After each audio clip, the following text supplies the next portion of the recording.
जय हिंद। आज इस वीडियो में पढ़ेंगे मध्य प्रदेश के मकबरा एवं समाधि स्थल। मध्य प्रदेश के मकबरा एवं समाधि स्थल पढ़ने से पहले जान लेते हैं कि मकबरा क्या होता है और समाधि स्थल क्या होता है। तो प्राचीन समय में मुस्लिम राजाओं, बादशाहों, सुल्तानों की जब मृत्यु हो जाता था तो उनको जिस स्थान पर दफनाया जाता था उसी स्थान पर इमारत का निर्माण कर दिया जाता था, तो उसी इमारत को मकबरा कहा जाता है। और समाधि स्थल किसे कहते हैं? तो हिंदू धर्म में किसी संत या किसी महापुरुष की मृत्यु के बाद जिस स्थान पर उनका अंतिम संस्कार किया जाता है या जिस स्थान पर उनका दाह संस्कार किया जाता है, तो उस स्थान को उस संत का, उस महापुरुष का समाधि स्थल कहा जाता है। तो मध्य प्रदेश में कौन कौन से समाधि स्थल हैं और कौन कौन से मकबरा हैं, उनको आज हम इस वीडियो में डिटेल्स से पढ़ने वाले हैं। तो चलिए शुरू करते हैं एक एक करके, कौन से जिले में कौन सा समाधि स्थल है और कौन से जिले में कौन सा मकबरा बना हुआ है। तो सबसे ऊपर मध्य प्रदेश के उत्तरी क्षेत्र से ही शुरू करेंगे। आप देखेंगे सबसे ऊपर है भिंड जिला, ठीक है। भिंड जिले में है मल्हार राव होलकर की समाधि। अब मल्हार राव होलकर कौन थे? तो मल्हार राव होलकर होलकर वंश के संस्थापक थे। और आपने देवी अहिल्याबाई होलकर का नाम सुना होगा। तो मल्हार राव होलकर देवी अहिल्याबाई होलकर के ससुर जी थे, इतना याद रखिएगा। अब अगला जिला आता है ग्वालियर। तो ग्वालियर में समाधि भी है और फिर मकबरा भी है। तो ग्वालियर जिले में है महारानी लक्ष्मीबाई की समाधि स्थल। अब महारानी लक्ष्मीबाई कौन थी? मेरे को बताने की जरूरत नहीं है, आपको सबको पता है कि महारानी लक्ष्मीबाई झांसी की रानी थी और 1857 के प्रथम स्वतंत्रता संग्राम की वीरांगना थी रानी लक्ष्मीबाई, ठीक है। इसके बाद आता है झलकारी बाई की समाधि स्थल। अब झलकारी बाई कौन थी? तो झलकारी बाई थी महारानी लक्ष्मीबाई की सहायिका, ठीक। चलिए आगे बढ़ते हैं। तो ग्वालियर जिले में ही है तानसेन का मकबरा, ठीक है। तानसेन का मकबरा ग्वालियर जिले में ही है। और फिर तानसेन कौन था? तो तानसेन संगीत सम्राट था, ठीक है। बहुत बड़ा संगीतज्ञ था तानसेन। और फिर तानसेन अकबर के दरबार के 9 रत्नों में से एक था। एक और मकबरा है ग्वालियर जिले में ही, वो है गौश मोहम्मद का मकबरा। अब ये गौश मोहम्मद कौन है? तो गौश मोहम्मद तानसेन के गुरु हैं, ठीक है, इतना याद रखिएगा। चलिए आगे बढ़ते हैं। अगला जिला है शिवपुरी जिला। तो शिवपुरी जिले में भी समाधि स्थल भी है और फिर मकबरा भी है। तो शिवपुरी जिले में महारानी सांखराजे सिंधिया का समाधि स्थल है शिवपुरी जिले में। अब ये महारानी सांखराजे सिंधिया कौन थी? तो महारानी सांखराजे सिंधिया ये सिंधिया वंश के महारानी थी, ठीक है। इसके बाद आता है माधवराव सिंधिया का समाधि स्थल। तो ये माधवराव सिंधिया कौन थे? तो अभी जो ज्योतिरादित्य सिंधिया जो मध्य प्रदेश के राज्यसभा के सदस्य हैं, तो उन्हीं के पिता हैं माधवराव सिंधिया, ठीक है। ज्योतिरादित्य सिंधिया के पिताजी थे माधवराव सिंधिया। इसके बाद अगला समाधि स्थल आता है तात्या टोपे की। तात्या टोपे की समाधि स्थल भी शिवपुरी जिले में है, ठीक है। अब तात्या टोपे कौन थे? तो तात्या टोपे 1857 के प्रथम स्वतंत्रता सेनानी थे, ठीक ना। सेना नायक थे तात्या टोपे। ठीक है, 1857 के स्वतंत्रता संग्राम के सेना नायक थे तात्या टोपे, जिनका समाधि स्थल है शिवपुरी जिले में। ठीक है, इसके बाद एक मकबरा भी है शिवपुरी जिले में, वो है पीर बुधन का मकबरा। अब ये पीर बुधन कौन थे? तो पीर बुधन सूफी संत थे। ठीक है, पीर बुधन सूफी संत थे जिनका मकबरा शिवपुरी जिले में बना हुआ है। और एक फैक्ट याद रखिएगा, पीर बुधन गुरु नानक देव जी के मित्र भी थे, इसको भी आप याद रखिएगा। इसके बाद चलिए देखते हैं अशोकनगर जिले में कौन कौन से समाधि है और कौन से मकबरा है। तो अशोकनगर के चंदेरी में, ध्यान रखना, अशोकनगर के चंदेरी में हजरत शाह वजीरुद्दीन का मकबरा और बैजू बाबरा का समाधि है। ठीक है, अब यह हजरत शाह वजीरुद्दीन कौन था? तो हजरत शाह वजीरुद्दीन ये इस्लामिक विद्वान था और जहांगीर के शासनकाल में हजरत शाह वजीरुद्दीन अहमदाबाद का राज्यपाल था, ये याद रखिएगा। अगला आता है बैजू बाबरा का समाधि। तो बैजू बाबरा का समाधि किस जिले में है? तो अशोकनगर जिले में है। अब बैजू बाबरा कौन था? तो बैजू बाबरा गौस मोहम्मद का शिष्य था। ठीक है, जो तानसेन के गुरु थे वही बैजू बाबरा के गुरु भी थे। ठीक ना, गौस मोहम्मद, इतना ध्यान रखिएगा। और बैजू बाबरा का एक फैक्ट और याद रखिएगा, बैजू बाबरा भी संगीतज्ञ था। ठीक ना, संगीतकार था। और किसके दरबार का ये संगीतज्ञ था? तो राजा मान सिंह तोमर, जो कि ग्वालियर का राजा था, ठीक ना, उनके राजभवन में बैजू बाबरा संगीत गायन करता था। अब अगला समाधि स्थल आता है रानी दुर्गावती जी का। रानी दुर्गावती जी का समाधि स्थल जबलपुर जिले में है। और जबलपुर के किस गांव में है? तो जबलपुर जिले के बरेला गांव में है। ठीक ना, ये ध्यान रखिएगा। रानी दुर्गावती जी का समाधि स्थल जबलपुर जिले के बरेला गांव में है। ठीक है, अब रानी दुर्गावती जी कौन थी? तो रानी दुर्गावती जी गोंडवाना शासन के महारानी थी। गोंडवाना राज्य के शासिका थी रानी दुर्गावती। ठीक है, इन्हीं का पुत्र हुआ राजा मदन शाह।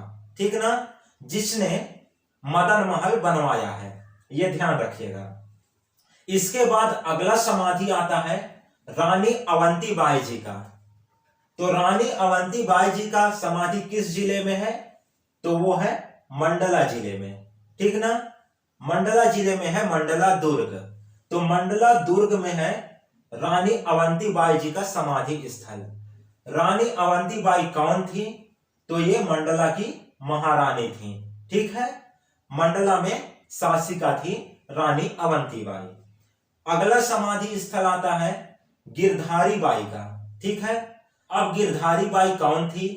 तो गिरधारी बाई थी रानी अवंतीबाई जी का सहायिका। ठीक है, जिस प्रकार से झलकारी बाई रानी लक्ष्मीबाई जी का सहायिका थी, तो उसी प्रकार से गिरधारी बाई रानी अवंतीबाई जी का सहायिका थी। अब अगला जिला आता है भोपाल। ठीक है, तो भोपाल जिले में है नवाब हसन सिद्दीकी का मकबरा। याद रखिएगा, नवाब हसन सिद्दीकी का मकबरा भोपाल जिले में है। और ये नवाब हसन सिद्दीकी कौन था? तो नवाब हसन सिद्दीकी अरबी, फारसी और उर्दू भाषा का विद्वान था। ठीक है, याद रखिएगा, नवाब हसन सिद्दीकी अरबी, फारसी और उर्दू भाषा का विद्वान था। जब इनकी मृत्यु हो गई, ठीक ना, तो इनका मकबरा बनवाया था इनकी पत्नी बेगम शाहजहां ने। ठीक है, इतना याद रखिएगा। अगला जिला आता है होशंगाबाद। तो होशंगाबाद में है कान्हा बाबा की समाधि। होशंगाबाद जिले में है कान्हा बाबा की समाधि। अब ये कान्हा बाबा कौन थे? तो कान्हा बाबा हरदा के प्रसिद्ध संत थे। ठीक है, कान्हा बाबा हरदा के प्रसिद्ध संत थे, इतना याद रखिएगा। अब अगला जिला आता है बुरहानपुर। तो बुरहानपुर जिले में कौन सा मकबरा है? तो वो है दौलत खां लोधी का मकबरा। याद रखिएगा, बुरहानपुर जिले में है दौलत खां लोधी का मकबरा। अब ये दौलत खां लोधी कौन था? तो दौलत खां लोधी लोधी वंश का अंतिम शासक था। दौलत खां लोधी लोधी वंश का अंतिम राजा था। ठीक है, अब अगला जिला आता है खरगोन। तो खरगोन में है पेशवा बाजीराव जी की समाधि। ठीक है, और फिर कौन सी जगह में है खरगोन में? तो रावड़ा खेड़ी। याद रखना, पेशवा बाजीराव की समाधि स्थल रावड़ा खेड़ी में है, जो कि खरगोन जिले में है। ठीक है, अब पेशवा बाजीराव कौन था? तो पेशवा बाजीराव मराठा साम्राज्य के प्रमुख सेनापति थे। ठीक है, इतना याद रखिएगा कि जो पेशवा बाजीराव था वो मराठा साम्राज्य का सेनापति था। अब अगला जो जिला है वो है धार जिला, और धार जिला में एक जगह है मांडू। ठीक ना, इसको धार का किला भी कहा जाता है, मांडू को। तो मांडू के अंदर दो मकबरा हैं, एक है होशंग शाह का मकबरा और दूसरा है अब्दुल्ला शाह चंगल का मकबरा। ठीक है, अब ये होशंग शाह कौन था? तो होशंग शाह मालवा क्षेत्र का प्रथम इस्लामिक शासक था। ठीक है, होशंग शाह मालवा क्षेत्र का प्रथम इस्लामिक राजा था या प्रथम इस्लामिक शासक था। इसके बाद है अब्दुल्ला शाह चंगल। तो ये अब्दुल्ला शाह चंगल कौन था? तो अब्दुल्ला शाह चंगल ये मंगोली सरदार था, मंगोली सेनापति था, बहुत ही बहादुर और बहुत ही साहसी सेनापति था अब्दुल्ला शाह चंगल। ठीक है, अगला जो जिला है वो है उज्जैन। उज्जैन जिले में एक समाधि है, वो है मलयेंद्र पीर की समाधि। ठीक है, तो मलयेंद्र पीर कौन था? तो ये भी एक सूफी संत था। ठीक है, मलयेंद्र पीर एक सूफी संत था। इसका समाधि स्थल उज्जैन जिले में बना हुआ है। अब अगला जो जिला है वो है राजगढ़ जिला। राजगढ़ जिले में दो मकबरा हैं, एक है बाज बहादुर का मकबरा और दूसरा है रानी रूपमती का मकबरा। ठीक है, बाज बहादुर का मकबरा और रानी रूपमती का मकबरा राजगढ़ में है। और राजगढ़ में किस जगह पर है? तो वो है सारंगपुर। राजगढ़ जिले के सारंगपुर में बाज बहादुर का मकबरा और रानी रूपमती का मकबरा बना हुआ है। ठीक है, अब ये बाज बहादुर कौन था? तो बाज बहादुर मालवा क्षेत्र के इस्लामिक अंतिम शासक था। कहा जाए तो इस्लामिक अंतिम राजा था ये बाज बहादुर मालवा क्षेत्र का। और रानी रूपमती कौन है? तो बाज बहादुर की पत्नी रानी रूपमती है। ठीक है, रानी रूपमती बाज बहादुर का पत्नी है। आपको समझ में आ गया होगा कौन से जिले में कौन सा समाधि स्थल है और कौन सा मकबरा है। चलिए एक बार फिर से देख लेते हैं कौन से जिले में कौन सा समाधि कौन सा मकबरा बना हुआ है। तो सबसे पहले भिंड जिले में, तो भिंड जिले में आता है मल्हार राव होलकर का समाधि स्थल। इसके बाद ग्वालियर जिला, तो ग्वालियर जिले में है महारानी लक्ष्मीबाई और फिर झलकारी बाई की समाधि स्थल। इसके बाद ग्वालियर जिले में ही तानसेन का मकबरा और गौश मोहम्मद का मकबरा है। इसके बाद शिवपुरी जिला आता है, तो शिवपुरी जिले में महारानी सांख राज सिंधिया का समाधि स्थल और फिर माधवराव सिंधिया का समाधि स्थल और फिर तात्या टोपे का समाधि स्थल। 3 समाधि स्थल है शिवपुरी जिले में।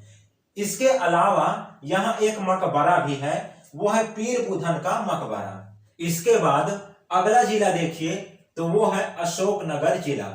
अशोकनगर जिले में एक जगह है चंदेरी, ठीक ना।